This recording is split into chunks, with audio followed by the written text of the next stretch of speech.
नमस्कार मित्रों, मैं हूं डॉक्टर हरिनिवास। चैनल है संस्कृत साहित्य एवं संस्कृति और आप इस समय वेदांत सार का आनंद ले रहे हैं। वैसे तो हमने कई विषयों को यहाँ जाना है, लेकिन इस समय हम पहुँच गए हैं महावाक्य तत्वमसि पे। चूँकि 3 साल पहले इसके ऊपर एक वीडियो पहले ही मैं बना के डाल चुका हूँ, इसलिए पहले मैंने सोचा था कि पुनः उसका प्रस्तुतिकरण यानी उसका रिपीटेशन कोई आवश्यकता नहीं है। लेकिन अंत में अभी मैंने ये निर्णय किया कि नहीं, वेदांत सार की जो प्रक्रिया चल रही है इसमें इसको पूरा करना और इसको योग्य रूप से आप जिस क्रम में इसको सुन रहे हैं आपको सुनाना बड़ा आवश्यक है। तो चलिए आज हम चर्चा करेंगे अथ महावाक्यार्थो वर्णिते। यहाँ से महावाक्यार्थ का वर्णन करेंगे। इदम तत्वमसि इति वाक्यम, ये तत्वमसि जो वाक्य है संबंधत्रयेण खंडार्थ बोधकम भवति। संबंधत्रय के आधार पे ये अखंड अर्थ का बोधक होता है। यानी तत्वमसि का अर्थ अगर आपको जानना है, इसके अखंडार्थ को अगर हमें जानना है, तो 3 प्रकार के संबंधों से इस अर्थ को हम समझ पाएंगे। वो संबंधत्रय क्या है? तो कहते हैं समानाधिकरण्यम, समानाधिकरण संबंध, पदार्थयो विशेषण विशेष भाव संबंध, पदार्थों का विशेषण विशेष भाव संबंध, और प्रत्यग आत्म पदार्थयोर लक्ष्य लक्षण भाव विवेचनम चेति, और लक्ष्य लक्षण भाव के विवेचन के द्वारा। चलिए अब ये हम समानाधिकरण और विशेषण विशेष और लक्ष्य लक्षण के आधार पे इसको समझें। इससे पहले थोड़ा महावाक्य के बारे में जान लेते हैं। हमारे यहाँ श्रुति स्मृतियों में, उपनिषदों में जिनको हम आप्तवाक्य समझते हैं या जिनको हम आप्तवाक्य के रूप में पहचानते हैं, या वेदांत सार जैसे प्रकरण ग्रंथों में जिन वाक्यों की चर्चा हुई है वो सभी महावाक्य हैं। यहाँ महावाक्य का अर्थ लौकिक नहीं है कि छोटा सा हो तो उसको आप वाक्य कह लीजिए और लंबा सेंटेंस हो तो उसको महावाक्य कह लीजिए।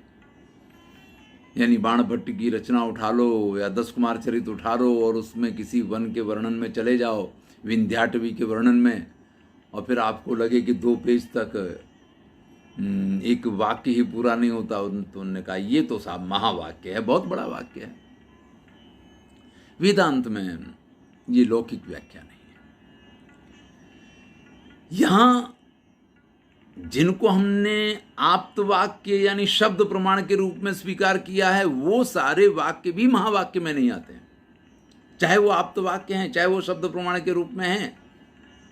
जैसा कि हमने जब आत्मा की चर्चा की तो आत्मा वही जायते पुत्रः से शुरू करके हम जो पूरी यात्रा करके आए, उस पूरी यात्रा में हमने देखा कि बहुत सारे जो हमारे स्मृति वाक्य हैं उनका प्रयोग हुआ, श्रुति वाक्यों का प्रयोग हुआ, लेकिन उनमें से कोई महावाक्य नहीं है। महावाक्य उस वाक्य को कहा जाता है जो जीव और ब्रह्म की एकता को प्रस्थापित करता हो। समझ लीजिएगा। और वाक्य सिर्फ वाक्य हैं, महावाक्य वही है जो हमें जीवन की वास्तविकता, कि आप तो बस उस ब्रह्म के अंश हैं या वही ब्रह्म हैं, इस रूप का ज्ञान जो प्रतिपादित करे, ऐसे वाक्य को महावाक्य कहा जाता है। वैसे तो 12 जितने महावाक्य पाए जाते हैं, लेकिन चारों वेदों से लगते हुए 4 महावाक्य हमारे यहां बहुत प्रसिद्ध हैं। ये अलग अलग वेदों से संबंधित हैं तो उन वेदों का प्रतिनिधित्व भी करते हैं। जैसे ऋग्वेद में ऐतरेय आरण्यक जो है, उसमें एक महावाक्य है प्रज्ञानम ब्रह्म। तो ये प्रज्ञानम ब्रह्म जो है ये ऐतरेय आरण्यक से है, और ऐतरेय आरण्यक आप जानते हैं कि ऋग्वेद से संबंधित है, तो ये ऋग्वेदीय महावाक्य माना जाता है। ऐसे बृहदारण्यक जो है वो शुक्ल यजुर्वेदीय है, और इसका वाक्य है, बड़ा ही प्रसिद्ध वाक्य है, अहम ब्रह्मास्मि। ये यजुर्वेद से संबंधित हुआ। हम सामवेद पे आए, यहाँ छांदोग्योपनिषद से एक वाक्य लिया गया है जिसकी हम आज चर्चा करने वाले हैं, तत्त्वमसि।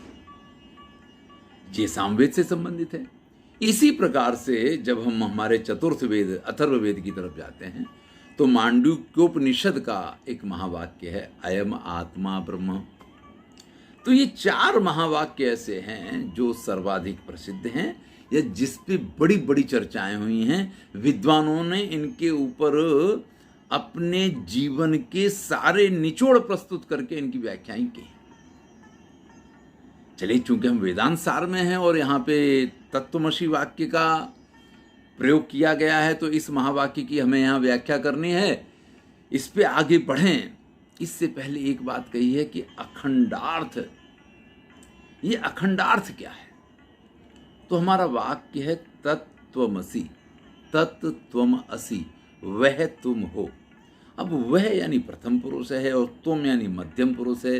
तो प्रथम पुरुष मध्यम पुरुष कैसे हो सकता है, मध्यम पुरुष प्रथम पुरुष कैसे हो सकता है, और असि ये तो मध्यम पुरुष का क्रियापद है। तो ये यानी व्याकरणिक दृष्टि से भी ये वाक्य रचना नहीं बन रही है, और लौकिक दृष्टि से भी देखें तो वह तुम हो, अभी तुम हो, वह है, वह तुम हो, ये कैसे? तत्त्वमसि ये कैसे बने? तो इस अखंड अर्थ को व्यक्त करने के लिए यहाँ पे 3 आधार माने गए हैं। ये 3 प्रकार के संबंधों से इसकी व्याख्या करनी है। अब उन 3 प्रकार के संबंधों से इसकी व्याख्या करें उससे पहले, क्योंकि हमने आपसे कहा कि छांदोग्योपनिषद का ये वाक्य है, तो थोड़ा वहाँ चलते हैं। श्वेत केतु उद्दालक ऋषि के पुत्र हैं और औद्दालकी श्वेत केतु के नाम से जाने जाते हैं। बाद में तो ये बहुत बड़े विद्वान हुए, ऋषि हुए, बहुत बड़ा ज्ञान इन्होंने हमें दिया है। लेकिन प्रारंभ में ये ब्राह्मण पुत्र उस प्रकार से अध्ययन में इनकी रुचि नहीं थी, तो उनके पिता ने उनको ये तत्त्वमसि का जो उपदेश दिया कि भैया इस उपदेश के बाद श्वेत केतु का पूरा जीवन ही बदल गया और वो वास्तव में जिस रूप में आज हम उन्हें जानते हैं इस रूप को प्राप्त हुए। तो बड़ा ही महत्वपूर्ण वाक्य है ये, हमारे जीवन के अर्थ को, हमारे जीवन के मूल्यों को, हमारे जीवन जीने के तरीके को भी बदल सकता है। चलिए तत्त्वमसि की चर्चा करते हैं। तत्त्वमसि वह तुम हो, इसमें तत्पद किसका बोधक है और त्वम पद किसका बोधक है? तो तत्पद जो है उस परब्रह्म का बोधक है जिसकी चर्चा अभी तक हम करते चले आए, जिसको हमने शुद्ध बुद्ध सत्य चैतन्य कहा, जिसको हमने नित्य माना, वो चैतन्य तत्व ब्रह्म है। इसकी चर्चा हम कर चुके हैं। तो अभी तक जिसकी चर्चा की तत् वह ब्रह्म, त्वमसि आप हो, तुम हो। तो भैया ब्रह्म अलग है, जीव अलग है, फिर मैं वो ब्रह्म कैसे हो सकता हूं? और अगर मैं ही ब्रह्म हूं तो फिर इस सारी चर्चा की आवश्यकता क्या है? तो इस सब को समझने के लिए यहां समानाधिकरण भाव की बात की है। एक उदाहरण है जो यहां पे दिया जाता है।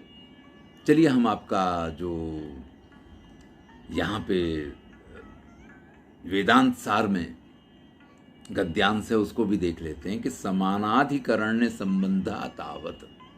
समानाधिकरण संबंध क्या है?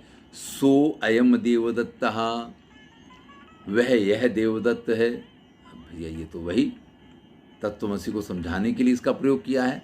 तो ये वाक्य भी वैसा है कि वह यह देवदत्त है, यह देवदत्त है बराबर है, वह देवदत्त है ये भी बराबर हो सकता, लेकिन वह यह देवदत्त है, भाई ये तो कुछ। तो ये कहा कि भैया 2 लोग थे, एक व्यक्ति दूसरे व्यक्ति से हमेशा किसी देवदत्त की बात किया करता था कि वो देवदत्त यार ऐसा है, वो वैसा है, वो ये है, वो है, बड़ा अच्छा है, बड़ा श्रेष्ठ है, बड़ा गुणवान है। अब एक दिन वो देवदत्त सामने आ गया तो कहता है कि भैया यही वह देवदत्त है जिसकी चर्चा अभी तक मैं आपसे किया करता था। तो ये बंद हो गया, ठीक है। वह देवदत्त, कौन देवदत्त? जिसकी चर्चा मैं आपसे किया करता था, वह देवदत्त। और यह देवदत्त यानी जो सामने खड़ा हुआ है, यह वही देवदत्त है। तो दोनों बातें बराबर हैं, ये अर्थ समझ में आ गया। इसी प्रकार से जिस परब्रह्म की इतनी चर्चा की है, जो ईश्वर में व्याप्त, प्राज्ञ में व्याप्त, प्रत्येगात्माओं में व्याप्त, या जहां जहां पे भी जो चैतन्य तत्व है, वो चैतन्य तत्व वही ब्रह्म तो है। तो तत्, जिस ब्रह्म की अभी तक हमने आपसे चर्चा की है, स्थूल शरीर में, सूक्ष्म शरीर में जो चैतन्यत्व है, ईश्वर में जो चैतन्यत्व है, प्राज्ञ में जो चैतन्यत्व है, इस समस्त सृष्टि में जो चैतन्यत्व है, वो चैतन्य तत्व क्या है? वो ब्रह्म है।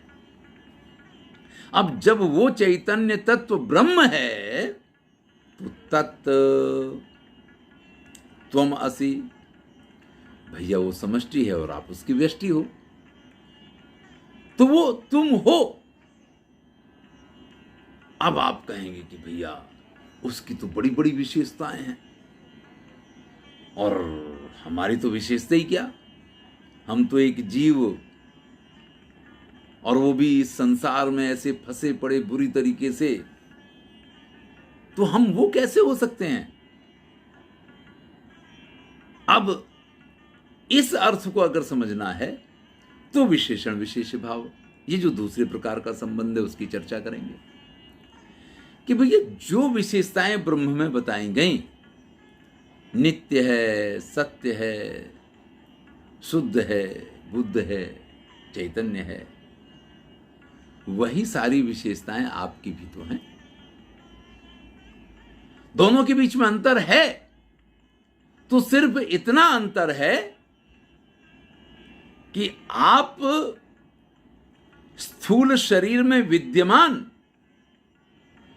आत्मा है, और वह इस समस्त सृष्टि का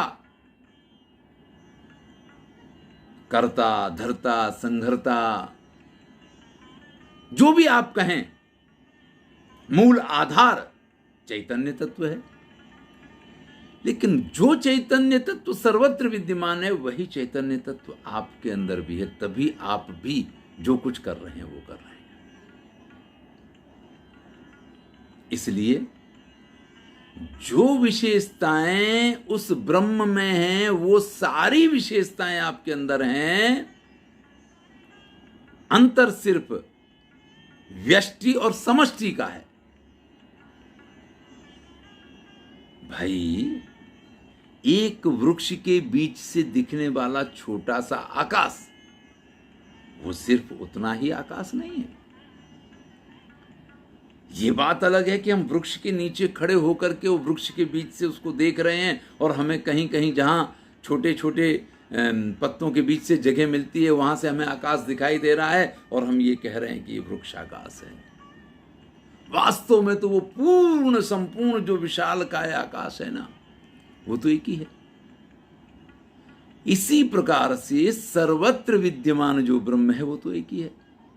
आप उस ब्रह्म का एक भाग हैं?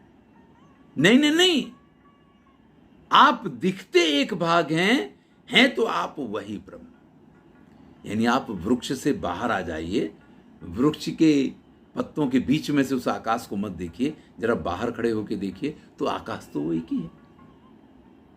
तो आप वही हैं, तत्त्वम असि। जो विशेषताएं उस ब्रह्म की हैं, वही विशेषताएं आपकी हैं। अब इसको भी उसी स्वयं देवदत्त वाक्य से समझते हैं कि भाई वह देवदत्त, कौन सा देवदत्त? जिसकी हम आपसे चर्चा करते थे, पढ़ने में बड़ा होशियार है, बड़ा विद्वान है, बड़ा अच्छा है, ये करता है, वो करता है। ये जितनी विशेषताएं उस देवदत्त की बताई थी ना, वो सारी विशेषताएं इसी व्यक्ति की हैं। यानी यही वह देवदत्त है, ये जो बात कही तो विशेषताओं के आधार पे कि जब हम उसकी चर्चा आपसे करते थे तो उसके बारे में जो जो कहते थे कि मेरा मित्र है, मेरा जिगरी यार है, मेरा ये है, मेरा वो है, वो यही है। अब जिस प्रकार से उस देवदत्त के गुण इस देवदत्त में हैं या ये वही देवदत्त है, ये जो बात कही उसी बात को विशेषण विशेष्य भाव से मैंने वृक्ष के आकाश और समस्त आकाश के रूप में है, यानी ब्रह्म और एक शरीर में विद्यमान जीव दोनों एक ही हैं। इसको आप इस तरीके से समझ सकते हैं। चलिए इसको जरा जो गद्य में लिखा है उसको भी देख लेते हैं, पैराग्राफ को। तो कहते हैं विशेषण विशेष्य भाव संबंधस्तु यथा तत्रैव वाक्ये सशब्दार्थ तत्काल विशिष्ट देवदत्तस्य शब्दार्थै तत्काल विशिष्ट देवदत्तस्य च अन्योन्य भेद व्यावर्तकतया विशेषण विशेष्य भाव। भाई पहले हम जिसकी चर्चा किया करते थे, जिस देवदत्त की बात करते थे, उसकी जो विशेषताएं थी वही विशेषता वाला ये देवदत्त है जो हमने आपको समझाया, उसी बात को यहाँ कह रहे हैं। और फिर ये कहते हैं कि तथा अत्रापि, उसी प्रकार से यहाँ भी तत्वमसि वाक्य में भी अपरोक्षत्वादि विशिष्ट चैतन्यस्य त्वं पदार्था परोक्षत्वादि विशिष्ट चैतन्यस्य च अन्योन्य भेद व्यावर्तकतया विशेषण विशेष्य भाव। मैंने आपको समझाने के लिए बड़ा ही सरल उदाहरण दिया कि संपूर्ण आकाश एक है और वृक्ष के अंदर से दिखने वाला जो आकाश है, जब तक आप उस वृक्ष के नीचे खड़े हुए हैं तब तक वो आपको अलग अलग छोटे छोटे टुकड़े का आकाश दिखाई दे सकता है, लेकिन वास्तविकता ये नहीं है कि वो छोटा आकाश है। इसी प्रकार से जो सर्वत्र व्याप्त चैतन्य है और जिसको आप त्वम कह के बुला रहे हैं कि त्वम असि, उस त्वम में विद्यमान चैतन्य दोनों एक ही हैं, एक ही स्वरूप है दोनों का। इस प्रकार से विशेषण विशेष्य भाव के द्वारा इस वाक्य को समझा जा सकता है। इसका जो तीसरा, जिसको हम लक्ष्य लक्षण संबंध कहते हैं, उसके बारे में कहते हैं यथा तत्रैव वाक्ये सशब्दार्थ शब्दयोर तदर्थयोर वा विरुद्ध तत्कालै तत्काल विशिष्टत्व परित्यागेन अविरुद्धत्वेन देवदत्तेन सह लक्ष्य लक्षण भावः। भैया थोड़ा लक्ष्य लक्षण समझना है तो हमें लक्षणा को समझना होगा। अगर आपने काव्य प्रकाश पढ़ा है, पढ़ा ही होगा, क्योंकि काव्य प्रकाश किसी संस्कृत के विद्यार्थी ने ना पढ़ा हो तो ये संभव नहीं है। वहाँ एक लक्षणा प्रकरण आता है। लक्षणा की 3 शर्तें होती हैं कि मुख्य अर्थ का बाद हो, उससे लगता हुआ अर्थ लिया जाए, रूढ़ि अथवा प्रयोजन हो। मुख्यार्थ वादे तदयोगे रूढ़ितोत प्रयोजनात्। तो भाई जब ये कहा कि तत् त्वम असि या सो अयम देवदत्तः, तो इन दोनों वाक्यों में एक समस्या खड़ी होती है कि वह तुम हो, ये वाक्य बनता नहीं है। तो यहां मुख्य अर्थ का बाद हो जाता है कि वह तुम हो। भाई वह हो सकता है, तुम हो सकते हो, वह तुम कैसे हो सकते हो?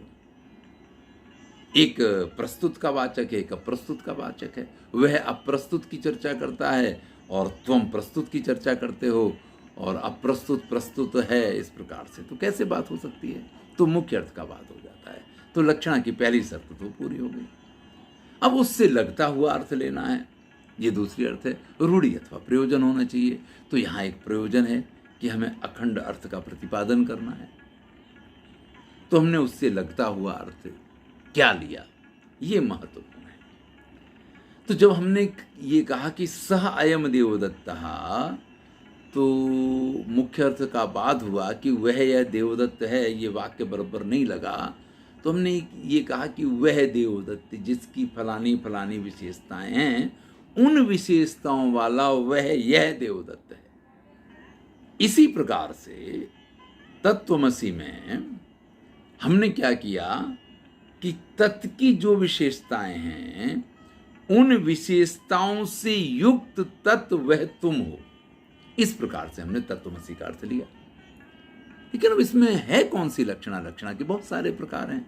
एक को कहते हैं जहद स्वार्था, जिसको हम लक्षणा भी कहते हैं, जो अन्य अर्थ की सिद्धि के लिए जहद स्व अर्था, अपने अर्थ को छोड़ दे, उसको जहद स्वार्था कहते हैं। जैसे गंगायाम घोषा वाक्य है, तो गंगा शब्द का वास्तविक अर्थ तो प्रवाह है, तो गंगा में झोपड़ी का अर्थ होता है कि प्रवाह में झोपड़ी होनी चाहिए, लेकिन वो अर्थ नहीं बैठता है और हम अर्थ लेते हैं कि किनारे पे झोपड़ी है, गंगा तटे घोषा कर देते हैं, तो वहाँ गंगा शब्द का अर्थ चला गया और तट शब्द का अर्थ आ गया। तो इसको हम जहद स्वार्था कहते हैं, जो किसी अर्थ की सिद्धि के लिए अपने अर्थ को छोड़ दे। दूसरी होती है उपादान लक्षणा, जिसको हम अजहद स्वार्था कहते हैं। अपने अर्थ की सिद्धि के लिए ये अपने अर्थ को तो नहीं छोड़ती है, लेकिन किसी ऐसे शब्द का समावेश कर लेती है जिससे इसका अर्थ व्यवस्थित हो जाए। जैसे हमने कहा कि सोणो धावती, लाल दौड़ता है, तो भैया लाल तो कैसे दौड़ सकता है, रंग में थोड़े प्राण होते हैं। तो फिर उसने कहा कि सोणो अश्वः धावती, कि लाल कलर का घोड़ा दौड़ता है। तो हमने इसमें घोड़ा जो है ना, इस शब्द को अपने अंदर ले लिया, तो उप आदान जिसका ग्रहण किया, अथवा अजहद स्वार्था, जिसमें अपने अर्थ का परित्याग नहीं किया जाता है और अन्य अर्थ का ग्रहण किया जाता है, इसको अजहद स्वार्था या उपादान लक्षणा कहते हैं। लेकिन भैया वेदांत में तो इससे परे, यानी ना जहद स्वार्था ना अजहद स्वार्था, जहदा जहद स्वार्था लक्षणा होती है। तो ये जहदा जहद लक्षणा क्या है कि जितना अर्थ हमें छोड़ना है उतना हम छोड़ें और जितना हमें लेना है उतना हम लें। तो हमने ये कहा कि वह यह देवदत्त है या वह तुम हो, तो ये वाक्य नहीं बन रहा है, तो हमने वह को छोड़ा। लेकिन वह को छोड़ा, लेकिन वहां से हमने कुछ ग्रहण भी किया कि वह को छोड़ दो, पर वह से जिन चीजों का द्योतन हो रहा है, शुद्ध बुद्ध चैतन्य, उन विशेषताओं का हमने ग्रहण कर लिया। तो वह जो हमारे वाक्य में बंद नहीं बैठ रहा था, उसको हमने छोड़ दिया, तो यह जहद स्वार्था हुआ। और उसकी जो विशेषताएं थीं उनका हमने ग्रहण किया, तो ये उपादान हो गया। और इस प्रकार से शुद्ध बुद्ध सत्व नित्य चैतन्य त्वम असि, तुम हो। अब ये तत्वमसि वाक्य सिद्ध हुआ। तत्वमसि जब हम कह रहे थे कि वह तुम हो, तब कुछ समझ नहीं आ रहा था, लेकिन जब हमने वह का अर्थ कर लिया कि शुद्ध बुद्ध चैतन्य नित्य सत्व, ये विशेषताएं त्वम असि, तुम में हैं और वह तुम ही हो, तब इस अर्थ की सिद्धि हो जाती है। तो चलिए, तत्वमसि मैंने आपको समझाने की कोशिश तो की है। मैं समझता हूं कि बड़ी सरल भाषा में समझाया है, लेकिन फिर भी अगर कुछ रह गया है तो YouTube पे जाइए, तत्वमसि डॉक्टर हरिनिवास लिखिए, तो आप सीधे हमारे उस पुराने वाले वीडियो पे पहुंच जाएंगे और वहाँ संभवतः और सरलता से इसको समझाया गया है, ऐसा मुझे लगता है। तो आप वहाँ भी इसका आनंद ले सकते हैं। आज की वीडियो में इतना ही। धन्यवाद। मैं हूँ डॉक्टर हरिनिवास।